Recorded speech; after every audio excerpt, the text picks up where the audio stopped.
ada permohonan pra peradilan yang keempat dan itu akan dimulai sidangnya pada hari Jumat tanggal 7 ya Agustus 2026 pukul 9. Terkait dengan apa? Terkait dengan nanti disampaikan oleh Mas Roy ya. Saya sampaikan saja ya. Yaitu adalah kami memohonkan supaya permohonan kami terkait dengan pencekalan dicabut. Karena sampai hari ini Polda Metro Jaya belum memberikan klarifikasi apapun terkait dengan status pencekalan. Dan berdasarkan pasal 158 KUHP yang baru, di pasal 158 itu ada 9 item yang bisa diajukan permohonan pra peradilan.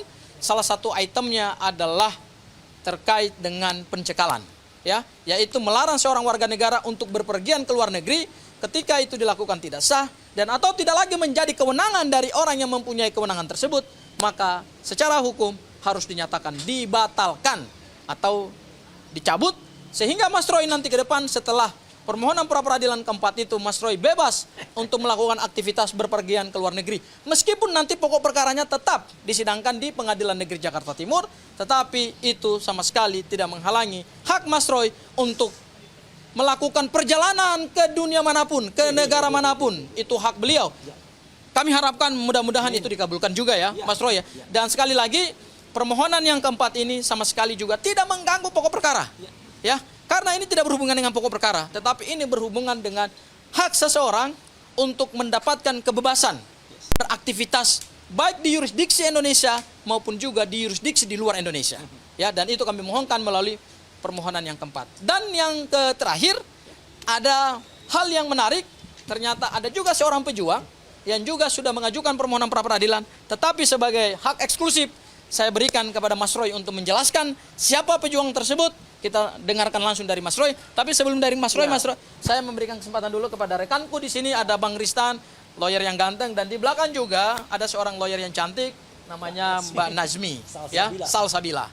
Jadi kami ini yang ganteng ada, oh ya Mas Budi juga ada, yang ganteng ada, yang cantik juga ada, ya, yang pinter-pinter lah dan cantik-cantik dan ganteng-ganteng. Saya serahkan kepada Bang Ristan. Ya, silakan. Sebelum ke Mas Roy. Ya. Ini selamat siang buat rekan-rekan yang sudah meliput hari ini ya. Agak cukup lama kayaknya ya. Atau mungkin kemarin yang lebih lama daripada hari ini. Jadi begini, intinya adalah ini tadi udah diborong nih sama Abang. Intinya adalah praper 3 ini adalah masalah ganti rugi. Jadi ini tidak sekonyong-konyong kita melakukan ganti rugi kepada Polda. Ini ada kelanjutannya. Kenapa kita melakukan ganti rugi ini? Ya, mungkin bisa lebih jelas lagi. Karena adanya praper pertama, masalah upaya paksa penahanan, penggeledahan, dan penangkapan terhadap Pak Roy. Itu sudah diputus pada tanggal 7 Juli dengan nomor putusannya 099 dengan majelis dengan Hakim Tunggal Pak Iketut Derpawan. Dan hari ini juga untuk praper 3 ini juga Hakim Tunggalnya sama, Iketut Derpawan. Itu memang harus sama karena memang ini dasarnya kita menuntut ganti rugi. Ya. Dan ini kemarin pada saat waktu alat bukti ya, ahli kemarin masih dipertanyakan oleh Polda status praper pertama ini. Seolah-olah kita nggak bisa nih ganti rugi. Padahal dasarnya adalah praper pertama ini. Kita tahu bahwa praper pertama ini adalah sifatnya adalah final and binding. Artinya berkekuatan hukum tetap. Kenapa? Kita juga mengenal asas res judicata pro veritate habetur. Berarti putusan hakim adalah dianggap benar. Artinya apa? Putusan praper pertama ini, yang praper kemarin, masalah penangkapan pelayanan itu patuh dan tunduk setiap para pihak dalam sini. Artinya pemohon, dalam arti Pak Roy dengan juga Polda harus patuh dan tunduk wajib mematuhi isi dari isi peraturan praper yang kemarin, putusan praper pertama. Artinya kita melakukan ini tindak lanjut dari praper pertama ya. Dan kemarin kita sudah banyak melakukan alat bukti ya. Alat bukti kami ada sekitar 22 alat bukti, diantaranya 8 pada praper ketiga lah. Intinya lah pembuktian, bukan masalah tentang penahanan penangkapan lagi. Jadi kita sudah menyerahkan 22 alat bukti, 8 video ya, 8 video, 14 surat-surat di mana ada kerugian-kerugian yang fakta hukum yang kita berikan kemarin, kita sajikan ada 14 surat ya, berupa kwitansi, kemudian juga slip setoran, inilah yang kita buktikan kemarin di persidangan, sehingga kita melakukan ganti rugi sekitar imaterial dan imaterial totalnya 206 juta ya. Dan ini sudah diatur sebenarnya masalah ganti rugi ini ya. Dia paling rendah 500 sampai dengan 500.000 sampai dengan 100 juta. Itu ada di PP 92 tahun 2015. Artinya apa? Yang tidak mengalami, apabila tidak mengalami luka yang berat atau kematian, itu minimalnya segitu ya, 500.000 sampai dengan 100 juta. Jadi kita wajar meminta nilai ganti segitu. Dan Pak Roy, dan ini kita juga hasilnya nanti juga bukan untuk kita ya Pak ya. Kita akan rencananya akan kita sumbang kepada Yayasan Yatim Piatu. Intinya itu. Jadi bukan untuk kita ya Pak Roy ya. Nah, mungkin itu dari kami ya. Oke. Mas Roy, sebelum Mas Roy satu lagi saya mau menjelaskan begini, bahwa nanti hari Kamis itu kalau ada putusan pra peradilan terkait dengan permohonan ganti rugi kita, berapapun nilai yang disetujui, permohonan kita materialnya adalah 106 juta, imaterialnya 100 juta, total 206 juta, berapapun yang disetujui oleh hakim pra peradilan, dan itu tidak ada 1 rupiah pun masuk ke kantong kami, termasuk juga Mas Roy, dan nanti akan kami umumkan siapa yang mendapatkan ganti atau mendapatkan saluran ya, mungkin kita sebut kalau dalam bahasa Islam sedekah ya, atau hibah dalam bahasa hukum, nanti kepada lembaga-lembaga mana saja yang terverifikasi dan tentu kami bisa pertanggungjawabkan, itu akan kami umumkan dalam permohonan pra peradilan yang keempat. Jadi semua akan transparan dan akuntabel. Selanjutnya saya serahkan kepada bintangnya Mas Roy. Enggak sama. Assalamualaikum warahmatullahi wabarakatuh. Ya, terima kasih sekali lagi rekan-rekan media dan juga terutama untuk para lawyer saya ya, Mas Abdul Ghafur Sangaji, Pak Ristan, Bu Natsmi dan juga Pak Budi. Nah, ada yang penting yang saya kemarin banyak pertanyaan kan, apalagi dari pihak termohon itu juga masih mempertanyakan soal yang putusan pra peradilan yang pertama. Itu sudah jelas. Dan saya dalam kesempatan ini sekali lagi ingin mengaturkan terima kasih untuk sahabat saya ya, teman-teman podcaster yang bernama Mat Kampung ya, punya akun YouTube, punya akun TikTok juga yang sudah membuat video animasi artificial intelligence yang sangat bagus. Teman-teman silahkan nonton di Roy Suryo Official yang ada backsoundnya, suaranya penculikan peristiwa seperti G30S. Nah itu persis banget. Terima kasih sekali lagi Pak Kampung ya. Nah yang kedua yang ingin saya sampaikan, tadi sudah di-spill sedikit oleh Mas Ghafur Sangaji. Saya tidak akan menambahkan yang tadi disampaikan. Insya Allah hari Kamis ya, kalau ada pertanyaan, Anda kemana? Jam 10 pagi ya, ke Pengadilan Jakarta Selatan sini atau ke Pengadilan Negeri Jakarta Timur. Datang saja ke sini. Ke Pengadilan Negeri Jakarta Selatan jam 10. Karena tidak perlu datang jam 9 ke Pengadilan Negeri Jakarta Timur untuk mendatangi sahabat saya, Dr. Tifausia Tiasuma.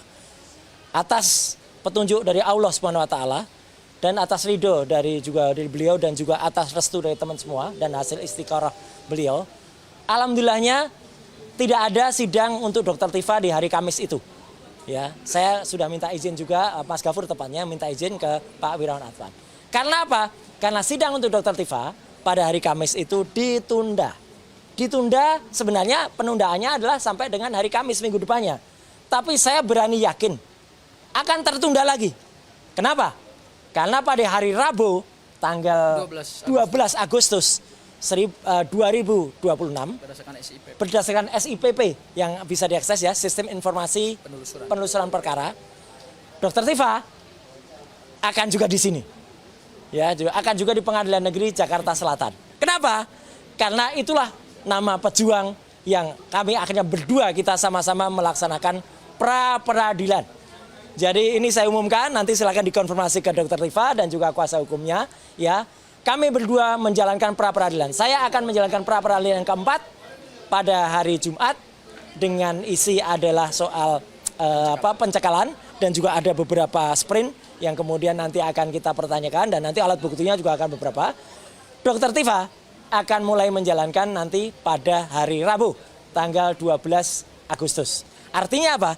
Artinya sidang untuk Dr. Tifa tanpa mendahului izin kepada Dr. Tifa dan juga kepada teman-teman lawyernya, pasti sidang pokok perkaranya tidak akan berjalan Kamis besok atau Kamis minggu depan, harus menunggu sesuai dengan kitab Undang-Undang Hukum Acara Pidana yang baru. Nah, jadi itu breaking news yang mungkin bisa kita sampaikan. Jadi sidang saya untuk pra peradilan dimulai hari Jumat Dan nanti mungkin seperti biasa akan ada hari Senin, Selasa, Rabu, Kamis dan terus. Dan kemudian sidang sahabat saya juga akan mengalami waktu yang sama. Apa yang mau kita lakukan untuk apa yang Dr. Tifa sampaikan, nanti silahkan teman-teman tanya langsung ya gitu kepada Dr. Tifa dan tim. Tapi kalau kami adalah soal pencekalan.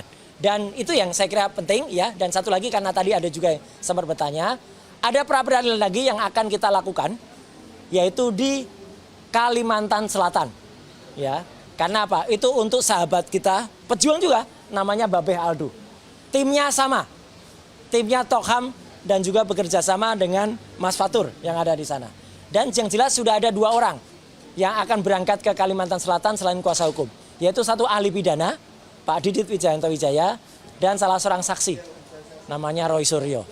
Ya. Saya akan membela beneran Babe Aldo di sana. Bukan hanya teriak-teriak.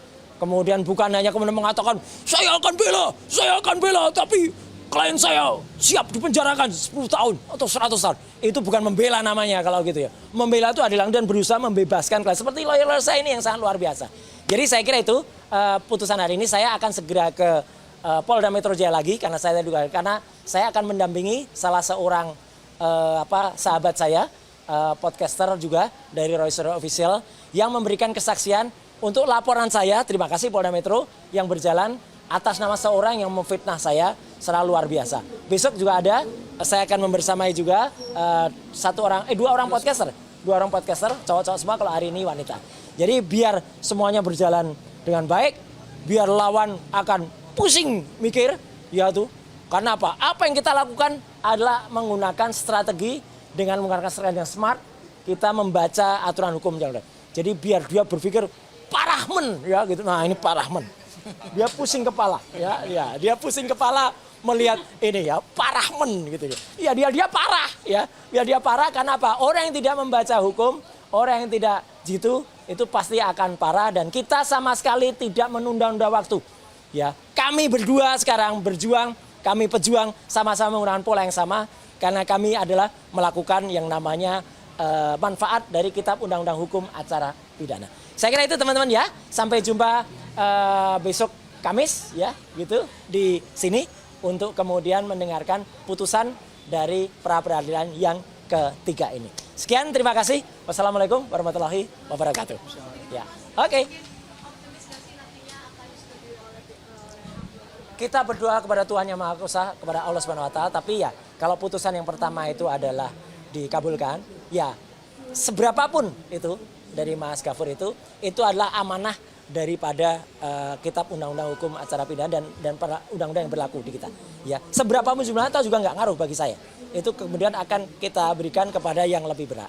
Jadi soal optimis dan tidak optimis, kita mohon doanya. Oke, gitu ya. Ya, terima kasih teman-teman. Terima kasih.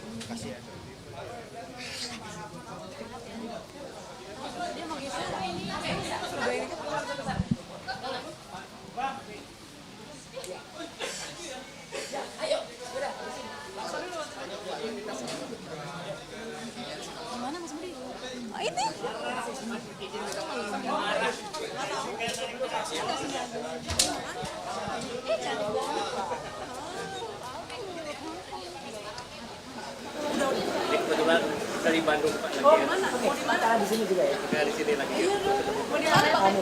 Udah dia. Oke.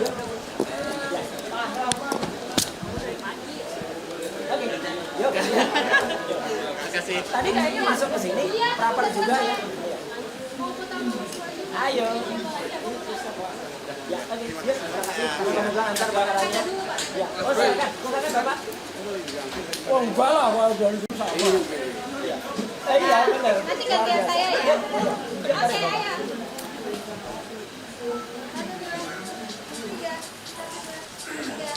Oke, ayo. Siap. Saya mau foto dulu. Ya, foto dulu. Ibu ini foto dulu. Ibu ini dulu, Pak. Siap, siap. Saya fancy banget. Siap. Yang bagus itu.